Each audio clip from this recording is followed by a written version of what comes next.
The air in Deimos Station tasted like old metal and deceit. Ferris Baxley could feel it coating his tongue with each breath.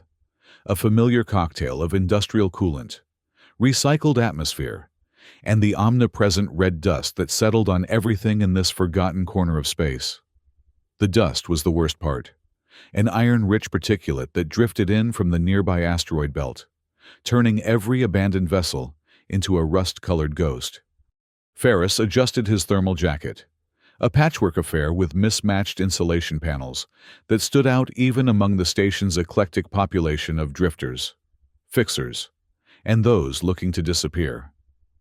The jacket was too warm for the station's regulated environment, but he wore it anyway, a quirk that had earned him sideways glances and whispered speculation throughout his career as an itinerant mechanic. "Docking Bay 17C," he muttered, checking the flickering holographic display on his wrist. "Cargo hauler with a busted landing strut. Simple fix, simple pay." The job had come through the Mechanics Guild. Routine maintenance for a standard rate. Just the kind of mindless work he preferred these days. His thoughts drifted to what he'd do with the credits. Enough for passage to Ganymede, where he could pick up another gig and continue his nomadic existence. Fix things and move on. It had been his mantra for the past decade, ever since the incident on Europa that no one talked about anymore. The corridor opened into a cavernous hangar where rows of ships sat in various states of abandonment. Some had been there for decades, judging by the thickness of the dust. A maintenance bot scuttled past, its treads leaving temporary tracks in the rusty powder that would be covered again within hours. "Hey, Baxley!" a voice echoed across the hangar. Ferris squinted to see Lomax, the docking manager, waving from atop a stack of cargo containers. "Bay 17C is at the far end. Owner paid in advance.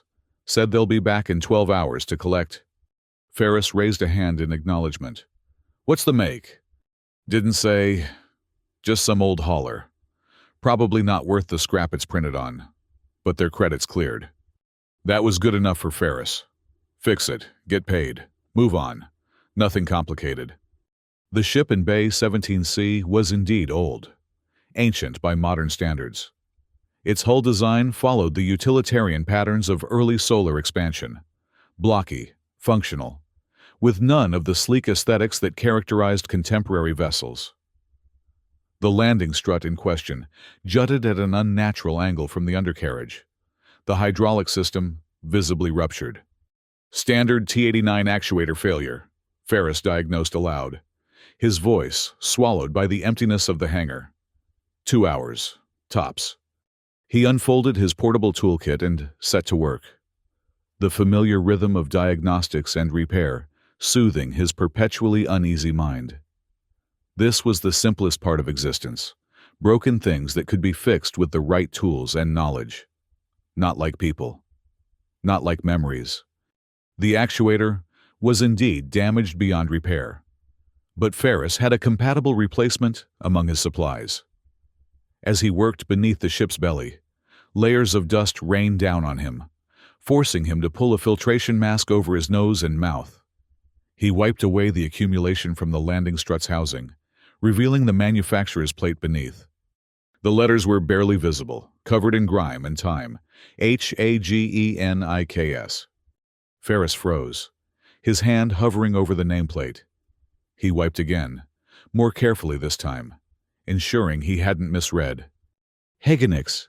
It wasn't possible. The Hagenix was a legend, a ghost story told in mechanics bars across the system. A research vessel that vanished 43 years ago while testing experimental propulsion technology. Some said it had achieved faster-than-light travel and disappeared into the void. Others claimed it had folded space-time and imploded. Most believed it had simply suffered catastrophic system failure and been lost with all hands. Yet, here it sat, disguised as an ordinary cargo hauler in a forgotten docking bay of a backwater station. Ferris's heart hammered against his ribs. The Hagenix wasn't just famous for disappearing. It was infamous for what it had been carrying. experimental technology that every major corporation in the system had been hunting for decades. Technology worth more than planets. Fix it and move on, he reminded himself, trying to calm his racing pulse.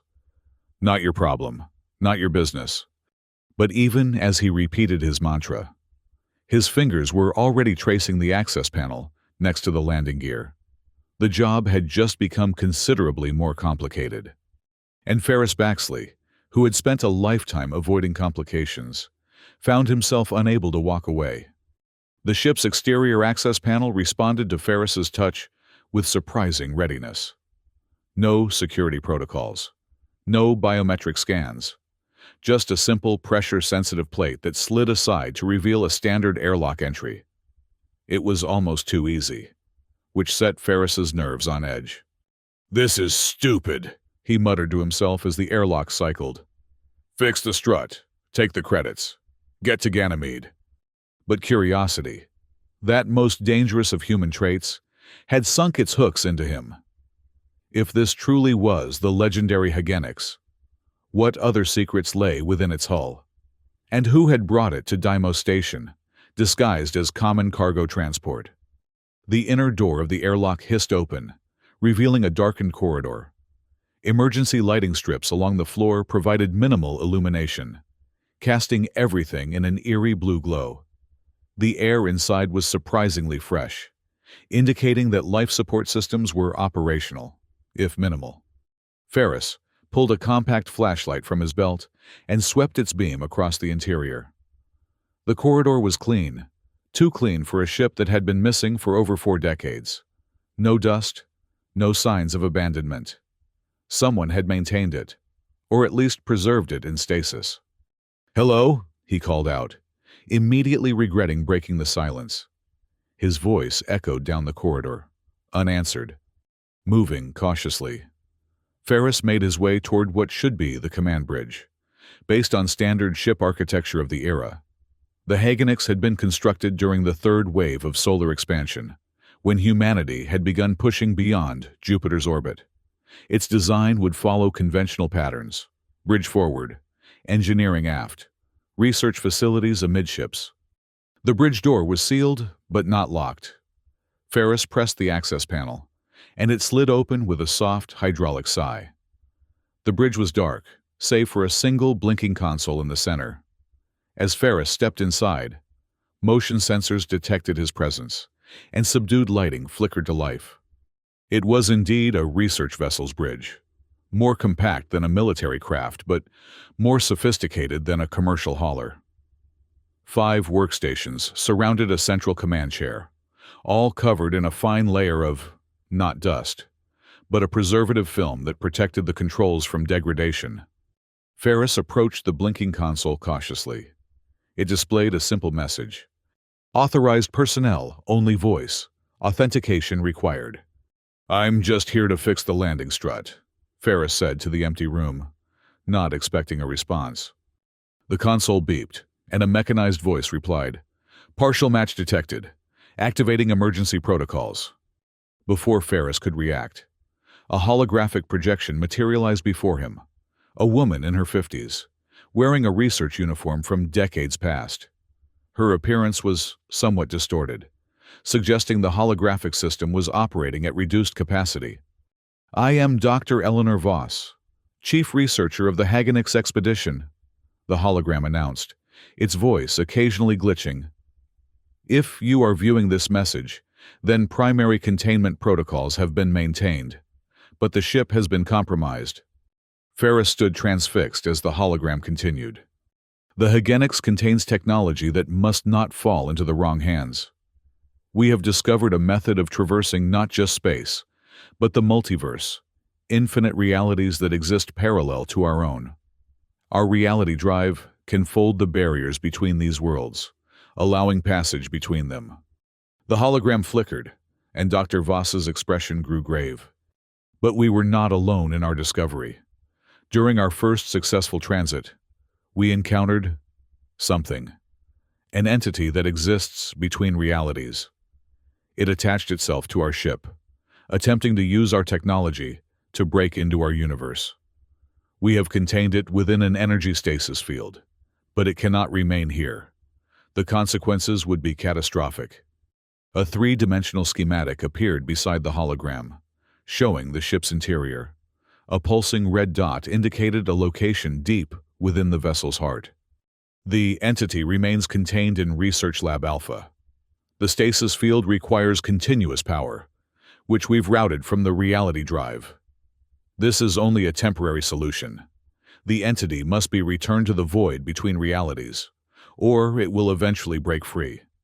The hologram of Dr. Voss looked directly at Ferris, her eyes seeming to pierce through time.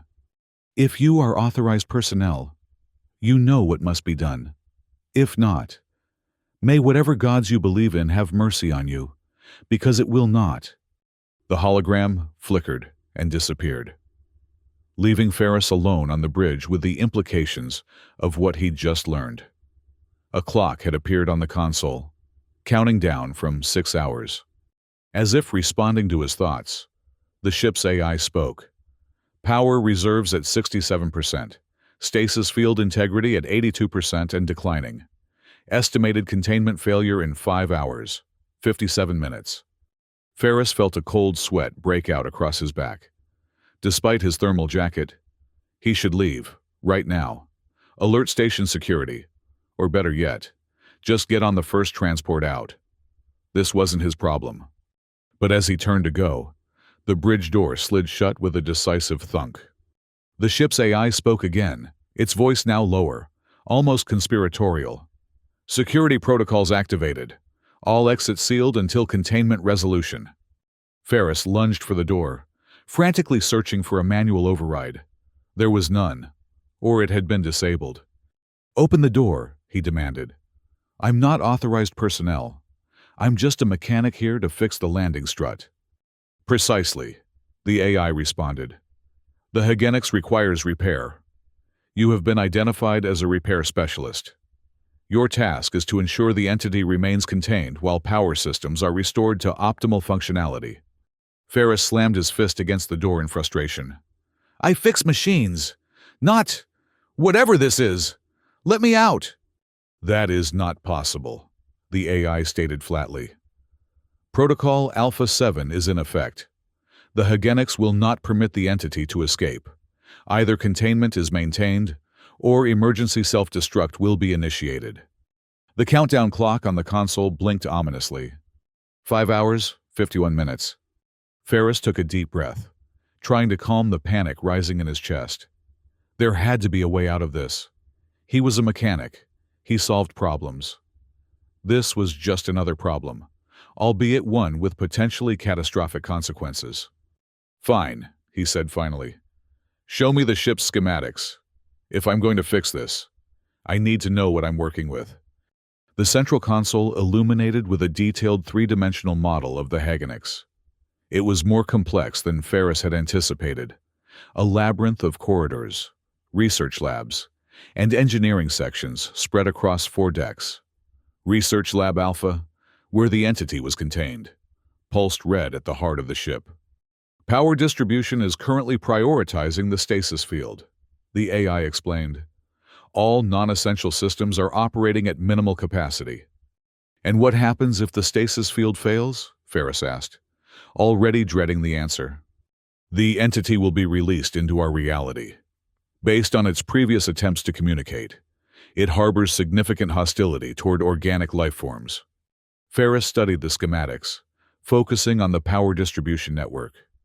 If he could reroute additional power to the stasis field, he might buy enough time to figure out a more permanent solution, or at least find a way off the ship before everything went to hell. "I need to get to engineering," he decided. "Can you unlock the corridors leading there?" "Affirmative," the AI responded. "Be advised, the entity's influence grows stronger as containment weakens. You may experience anomalies." "Anomalies," Ferris repeated flatly. "Care to elaborate?" "The entity exists partially outside our understanding of physical reality. It can project thoughts, images, and sensations designed to manipulate organic minds. The effect intensifies with proximity." "Wonderful." Ferris checked his toolkit. It contained standard repair equipment, nothing designed for dealing with interdimensional entities. Any advice on how to resist these projections? Dr. Voss's research indicated that maintaining clear purpose and emotional detachment provided some resistance. Ferris almost laughed. Emotional detachment was practically his specialty. The bridge door slid open, revealing the corridor beyond. It seemed darker now, the emergency lighting more subdued. Or perhaps it was just Ferris's imagination, already influenced by the knowledge of what lurked within the ship. 5 hours, 43 minutes to containment failure. The AI reminded him unnecessarily. Ferris stepped into the corridor, his flashlight beam cutting through the shadows. "Fix it and move on," he muttered to himself. "Just another job." But as the bridge door closed behind him, he couldn't shake the feeling that this particular job might be his last. The corridors of the Hagenix seemed to shift subtly as Ferris navigated toward engineering. Straight passages appeared to curve when viewed from the corner of his eye, only to straighten again when he looked directly at them. The effect was disorienting, like walking through an Escher painting come to life. "Is this one of those anomalies you mentioned?" Ferris asked the AI, which maintained communication through his wrist display. "Affirmative. The entity's influence affects spatial perception. Recommend focusing on fixed points and avoiding peripheral observation." "Easy for you to say," Ferris grumbled, keeping his eyes locked on the emergency lighting strips along the floor. They at least seemed constant, providing a reliable path through the increasingly bewildering corridors. As he descended to the lower deck, Ferris noticed another disturbing change. The walls had begun to develop an organic quality, not quite pulsing, but giving the impression they might start at any moment. The standard metallic paneling now featured subtle ridges and contours that reminded him uncomfortably of vascular systems. "The ship is changing," he observed, trying to keep the unease from his voice. "Negative," the AI corrected. "Your perception is being altered. The entity attempts to make familiar environments hostile or unsettling. The physical structure remains unchanged." That was small comfort as Ferris reached a junction where 3 corridors met. According to the schematics, he should continue straight ahead, but that passage now appeared to terminate in a solid wall just a few meters in. "This isn't right," he said, consulting his wrist display. "There should be a clear path to engineering." "The obstruction is not physically present," the AI assured him. "Continue forward." Ferris approached the apparent wall cautiously. It looked solid, standard bulkhead material with riveted seams. He extended a hand tentatively, expecting to encounter resistance. His fingers passed through the illusion, sending a chill up his arm that felt like plunging into ice water. Gritting his teeth, Ferris stepped forward, pushing through the false barrier. For a terrifying moment, he experienced total sensory deprivation. No sight, no sound, not even the sensation of his own body. Then, reality snapped back into focus, and he found himself in the corridor beyond, exactly as the schematics had shown. "Well, that was unpleasant," he muttered, shaking off the lingering cold. "The entity's influence grows stronger," the AI noted with mechanical detachment. 5 hours, 17 minutes to containment failure. The remaining journey to engineering passed in a blur of similar illusions and distortions. Walls breathed, floors rippled like liquid, and once, Ferris could have sworn he heard someone calling his name from a darkened side passage. He ignored it all, focusing on the path ahead with grim determination. Engineering, when he finally reached it, was a revelation of normalcy. The vast chamber housed the ship's power core, a standard fusion reactor of the era, surrounded by control stations and distribution nodes. Here, at least, the entity's influence seemed diminished, perhaps due to the massive energy flows that suffused the area. Ferris immediately set to work, examining the power distribution system. As the AI had indicated, most of the reactor's output was being directed to Research Lab Alpha, maintaining the stasis field. Only minimal power remained for life support, navigation, and other essential functions. The stasis field is drawing more power than it should, Ferris observed, studying the fluctuating energy readings. There's a leak somewhere in the system. Correct, the AI confirmed. Power conduits have degraded over time. Efficiency is approximately 68% of optimal. Ferris traced the power flow through the ship's systems, identifying several points where energy was being lost to resistance or poor connections. If he could repair these, he might restore enough efficiency to stabilize the stasis field, at least temporarily. As he worked, replacing damaged components and recalibrating power nodes, a strange sensation began to creep into the edges of his consciousness, a pressure behind his eyes, a whispering at the threshold of hearing. The entity, sensing his efforts, was turning its attention toward him. Why do you help them? The thought slipped into his mind, so natural he almost believed it was his own. They imprisoned me. They stole me from my home. Ferris shook his head sharply, focusing on the power coupling in his hands. Not listening, he muttered. They lied to you. I am no threat. I am a traveler, like you, lost, alone. The voice was seductive, reasonable. Ferris found himself hesitating, the coupling forgotten in his grasp. Release me. Help me return home. I will reward you beyond your imagining. Stop it, Ferris growled, pressing his palms against his temples. Get out of my head. They will destroy this ship rather than free me. You will die for nothing. Help me, and we both survive. For a moment, Ferris wavered. What if the entity was telling the truth? What if Dr. Voss and her team had been the aggressors, capturing an innocent being from another reality? The self-destruct protocol certainly suggested they'd go to extreme lengths to keep it contained. Then he remembered Dr. Voss's expression as she delivered her warning. It will not have mercy. That hadn't been the face of a scientific zealot, but of someone who had witnessed something genuinely terrifying. Nice try, Ferris said aloud, returning to his work with renewed determination. But I'm not that easily manipulated. The presence in his mind withdrew, leaving behind a residue of malevolence that made his skin crawl. He'd rejected its offer, and he doubted it would approach so gently next time. Working quickly, Ferris repaired the most critical power conduits, bringing the system efficiency up to nearly 80%. It wasn't perfect, but it would slow the deterioration of the stasis field significantly. Power stabilized, the AI reported.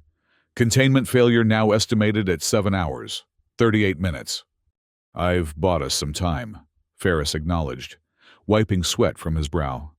But we need a permanent solution. The hologram mentioned returning the entity to the void between realities. How exactly do we do that? The reality drive must be reactivated, the AI explained. When operational, it can open a portal to the interdimensional void. However, this will require diverting power from the stasis field temporarily. So we'd be weakening containment right when we're trying to expel this thing? That sounds like a recipe for disaster. Correct. The procedure carries significant risk. Alternative options are limited to maintaining containment until power reserves are exhausted, followed by self-destruct. Ferris frowned, considering the implications. Neither option was particularly appealing, but at least the reality drive offered a chance of survival, for him, if not necessarily for the entity. Where is this reality drive? He asked. Adjacent to Research Lab Alpha. The two systems were designed to work in tandem. Of course they were. Nothing could ever be simple. And what's the probability of successfully activating the drive and expelling the entity before it breaks containment? The AI was silent for a moment, calculating. Based on current conditions, 31.7%. Ferris winced. Those aren't great odds. They are the only odds available, the AI replied implacably. Before Ferris could respond, a new alarm began to blare throughout the ship, its strident wail echoing through engineering. Red warning lights pulsed along the ceiling, casting the chamber in a bloody glow. "What now?" Ferris demanded. "External alert," the AI reported. "A vessel has docked with the Hagonix without authorization. Security systems detect multiple armed intruders boarding through the main airlock." Ferris felt his heart sink. "Let me guess, not a rescue party?" "Negative. Intruders identified as Helix Dynamics security personnel." Helix Dynamics, one of the largest megacorporations in the system, with interests in everything from terraforming to weapons development. If they were here, they knew exactly what the Hagonix contained, and they wanted it for themselves. "How long until they reach us?" "Estimated 15 minutes at current progression rate." Ferris's mind raced. The situation had just become exponentially more complicated. If Helix Dynamics got their hands on either the entity or the reality drive, the consequences could be catastrophic on a systemic scale. Their ethics were notoriously flexible when it came to potential profits. "We need to move now," he decided. "Guide me to the reality drive. We're going to send our unwelcome guest home before anyone else gets involved." As he gathered his tools, a new thought struck him. "Wait, who hired me to repair the landing strut? Who brought the Hagonix to Deimos Station in the first place?" The AI's response was chilling in its simplicity. Work order originated from Helix Dynamics subsidiary accounts. Ferris cursed under his breath. He'd been set up from the beginning, brought here to fix the ship so they could take it away, with no idea of the danger contained within its hull. "They never intended for me to leave this ship, did they?"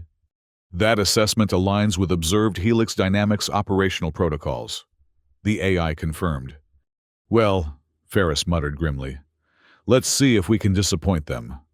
The corridors between Engineering and Research Lab Alpha were a gauntlet of escalating horrors.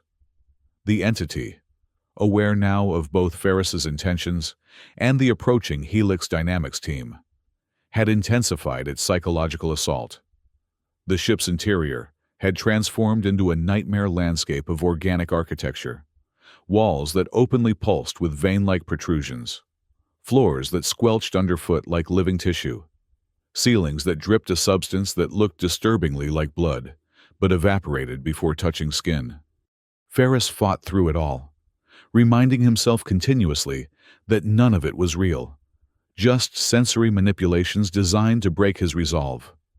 The AI guided him through the maze, its emotionless voice providing an anchor to reality when his senses could no longer be trusted.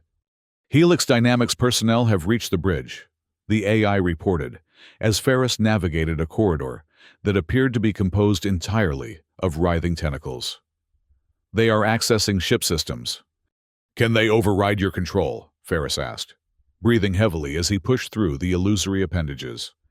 "Temporarily negative. I have initiated security protocols. However, they possess override codes that will eventually prove effective." "How long?" "Estimated 43 minutes until complete system compromise." Ferris quickened his pace. The research lab and reality drive were just ahead, according to his wrist display, though what his eyes showed him was a pulsating membrane stretched across the corridor like a grotesque spiderweb. "More illusions," he muttered, steeling himself to push through. But as he approached, the membrane rippled, and a face pushed through from the other side, a distorted visage that was almost, but not quite, human. Its eyes were too large, its mouth a horizontal slit that opened to reveal rows of needle-like teeth. "You cannot send me back," the entity's voice boomed in his mind, no longer seductive, but thunderous with rage. "I will not return to the void." The face withdrew, and the membrane bulged outward as something massive pressed against it from the other side. "It's not real," Ferris repeated, though his certainty wavered. The entity's projections had grown so powerful, so convincing, that the line between illusion and reality had blurred beyond recognition. Taking a deep breath, he lunged forward, throwing himself at the membrane, and passed through empty air, stumbling into a standard corridor beyond. The illusion shattered, leaving him disoriented, but physically unharmed. Proximity alert, the AI warned. Research Lab Alpha ahead. Entity containment field at 52% integrity and declining. The final door loomed before him, a heavy security bulkhead, marked with radiation warnings and biohazard symbols. Beyond it lay both the captive entity and humanity's first functional reality drive. Opening security bulkhead, the AI announced. Caution advised. The massive door slid aside with a hydraulic hiss, revealing a cavernous chamber divided into two distinct sections. To the left was the reality drive, a complex array of technology surrounding what appeared to be a perfect sphere of absolute darkness, suspended in a framework of glowing energy conduits. To the right, separated by a transparent barrier that shimmered with energy, was Research Lab Alpha and the entity. Ferris could not look directly at it. His eyes slid away involuntarily, his brain refusing to process what existed within the containment field. He caught impressions only, something vast, yet infinitesimal, a paradox of form that existed in more dimensions than human perception could accommodate. It shifted constantly, parts of it seeming to disappear and reappear as they moved in and out of perceptible reality. "Jesus," Ferris whispered, awestruck despite his terror. "The entity exists primarily in dimensions beyond our perception," the AI explained. "What you perceive is merely the portion that intersects with our reality." "And the reality drive?" Ferris asked, forcing his attention to the technological marvel on the left. "How do I activate it?" "The control console is located adjacent to the drive apparatus. Activation requires a specific sequence and destination coordinates." Ferris approached the console cautiously, aware of the entity's attention focusing on him with predatory intensity. The pressure in his mind increased, like a migraine building to unbearable levels. "You will fail," it projected, the thought laced with such malevolence that Ferris gasped aloud. "Your reality will be mine." Gritting his teeth, Ferris examined the reality drive console. It was complex, but not incomprehensible to someone with his technical background. The system appeared to create a controlled tear in space-time, allowing passage to parallel realities or the void between them. "I need coordinates for the interdimensional void," he told the AI, "and the activation sequence." "Uploading to your display now," the AI responded. "Be advised, Helix Dynamics personnel have bypassed bridge security and are proceeding to your location. Estimated arrival in 12 minutes. Ferris's fingers flew over the console, inputting the coordinates and initiating the preliminary startup sequence. The reality drive hummed to life, the sphere of darkness at its center pulsing like a heartbeat. "Warning," the AI announced. "Reality drive activation requires power currently allocated to the containment field. Diverting power will reduce field integrity to critical levels." "How long will the field hold once power is diverted?" Ferris asked, his mouth dry. "Approximately 3 minutes at current entity activity levels. However, the entity is likely to increase efforts to breach containment once it detects the reality drive activation." "So less than 3 minutes," Ferris translated grimly. "How long does the drive need to create a portal to the void?" 2 minutes, 47 seconds. A 13-second margin of error. Not exactly comfortable, but it would have to do. "Begin power diversion on my mark," Ferris instructed, positioning his finger over the final activation control. 3, 2, 1, mark. The lights throughout the chamber dimmed as power flowed from the containment field to the reality drive. The sphere of darkness began to expand, its edges rippling like the surface of a disturbed pond. Simultaneously, the entity's assault on his mind redoubled. Images flooded Ferris's consciousness. Not illusions this time, but memories. His childhood on Mars. The accident on Europa that had claimed the lives of his entire engineering team. The faces of those he'd failed to save, contorted in accusation and hatred. "You let them die," the entity whispered. "You ran and left them to burn. You will do the same now. Run. Save yourself. It is your nature. Ferris staggered, clutching the console for support as the memories threatened to overwhelm him. The entity was right. He had run from Europa, leaving others behind. He'd been running ever since, from responsibility, from connection, from anything that might lead to another failure. Containment field at 30%, the AI reported. Reality drive at 42% activation. Helix Dynamics personnel approaching Deck 2. 8 minutes to arrival. Ferris forced himself to focus on the console, fighting through the barrage of guilt and shame the entity hurled at him. He would not run this time. He could not. The sphere of darkness continued to expand. Now, nearly 2 meters in diameter. Within its depths, Ferris could perceive something, a sense of vast emptiness punctuated by distant lights, like stars seen from the bottom of an ocean. The void between realities, he murmured in awe. Reality drive at 78% activation. The AI updated. Containment field at 17% integrity. Breach imminent. The transparent barrier between the lab sections began to crack. Hairline fractures spreading across its surface like ice, breaking in spring. Beyond it, the entity surged against its weakening prison, portions of its incomprehensible form pressing through the dimensional barriers that had contained it. Ferris's vision blurred as blood began to trickle from his nose, a physical manifestation of the psychic pressure the entity exerted. His head felt ready to explode, but he maintained his position at the console, monitoring the drive's progress with single-minded determination. Reality drive at 94% activation, the AI announced. Containment field at 8% integrity. The barrier shattered. The entity poured through the breach like liquid shadow, its form expanding to fill the chamber. Ferris could no longer avoid looking at it directly. It was everywhere, all around him, a kaleidoscope of impossible geometries and colors that existed beyond the human visual spectrum. "I will consume your reality," it promised, its thoughts crashing through Ferris's mind like tidal waves.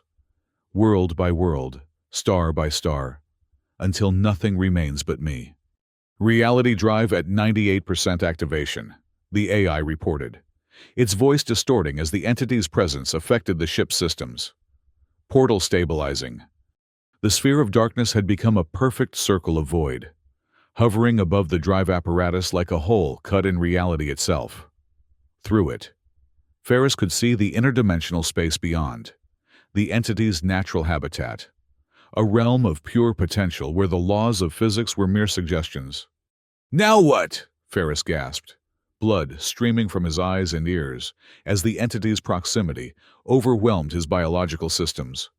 "The entity must be directed through the portal," the AI explained, its voice breaking up. System overload imminent." Directed? How was he supposed to direct something he couldn't even comprehend, let alone touch?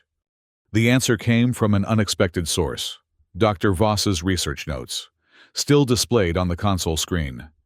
The entity was attracted to consciousness, to thought itself. It fed on mind, on perception. If Ferris could project his consciousness toward the portal, the entity might follow, like a predator chasing prey. It was a desperate gambit, but Ferris had run out of alternatives. Focusing every ounce of his remaining mental strength, Ferris imagined himself stepping through the portal, his mind passing into the void beyond. He visualized it as clearly as he could, the sensation of crossing over, of leaving this reality behind. The effect was immediate. The entity surged toward the portal, drawn by the mental bait Ferris had cast. Its vast form contracted, streamlining as it moved toward the circle of darkness. Reality drive at 100% activation, the AI announced, portal fully stabilized. As the entity approached the portal, a new alarm blared through the chamber. The door behind Ferris slid open, revealing a squad of Helix Dynamics security personnel. Weapons raised. "Step away from the console," their leader commanded. "This vessel is now the property of Helix Dynamics." Ferris ignored them, maintaining his mental projection with every fiber of his being. The entity was halfway through the portal now, its form stretched between realities like taffy. "I said step away!" the security leader shouted, firing a warning shot that ricocheted off the reality drive housing.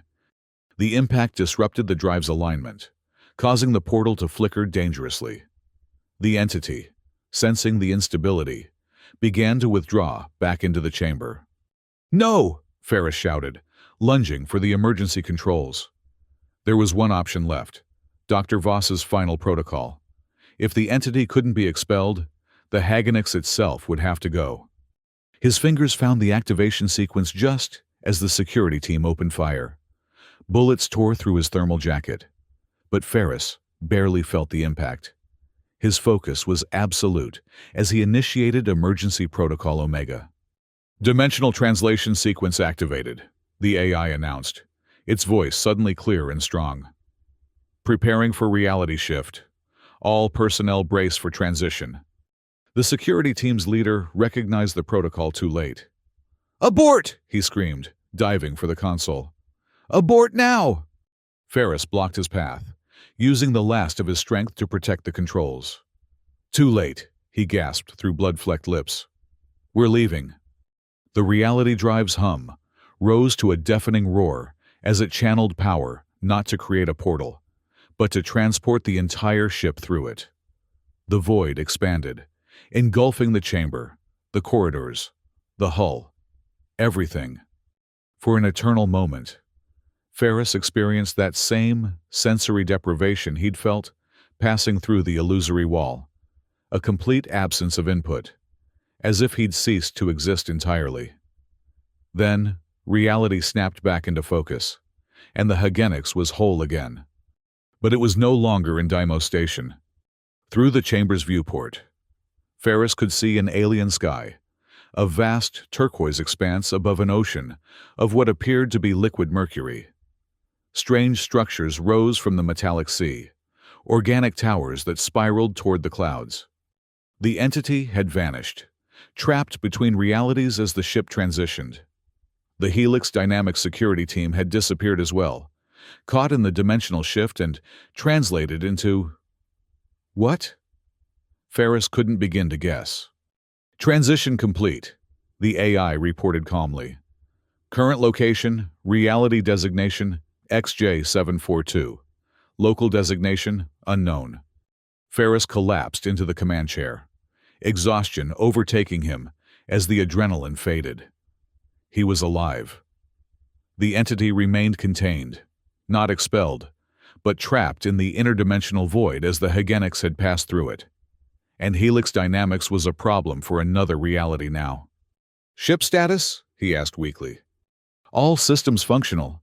Reality drive offline, power cells depleted. Estimated recharge time, 72 hours. "And our passenger?" "The entity remains in interdimensional suspension. Containment field holding at 47% integrity. Recommend observation from orbit until full assessment can be completed." Ferris nodded, too tired to argue. Through the viewport, he could see movement on the Mercury Ocean below, large shapes that might have been vessels, or might have been living creatures. This reality's inhabitants, whoever or whatever they were.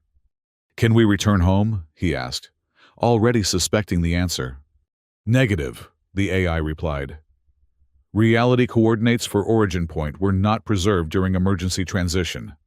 The Hagenix can travel to other realities, but our home reality is currently inaccessible." Ferris should have felt despair at this news. Instead, he felt something unexpected: relief. There was nothing waiting for him back in his reality anyway. No home, no connections, just an endless cycle of fixing things and moving on. Maybe here, in this strange new world, he could find something worth staying for.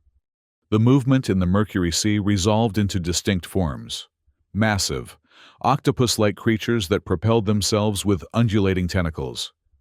Some appeared to be riding the waves, using curved shells as surfboards.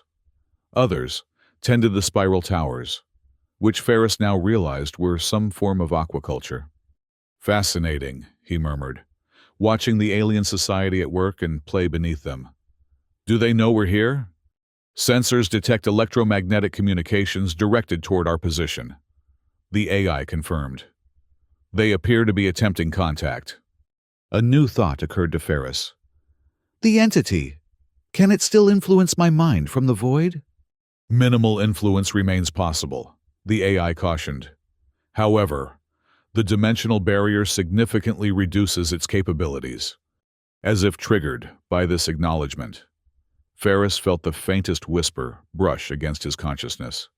Not the overwhelming assault of before, but a delicate touch, like fingers trailing through still water. This changes nothing, came the entity's distant thought. I exist in all realities simultaneously. You have merely delayed the inevitable. In some world, in some time, I will be free, and I will remember you. Ferris Baxley. Ferris shivered despite himself.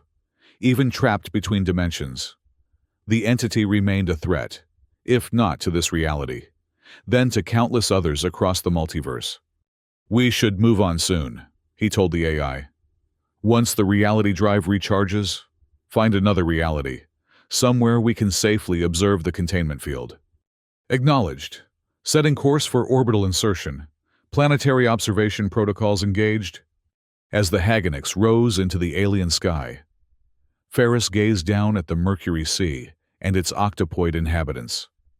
They would never know how close they had come to facing an interdimensional horror. Never know that a human from another reality had diverted that threat, at least temporarily. It was better that way. Fix things and move on. The mantra still applied, even here at the far edge of possibility. But now, perhaps, it meant something more. Fix things that truly mattered. Move on, not to escape, but to protect. The Hagonix had become his responsibility, its technology, its prisoner, its legacy.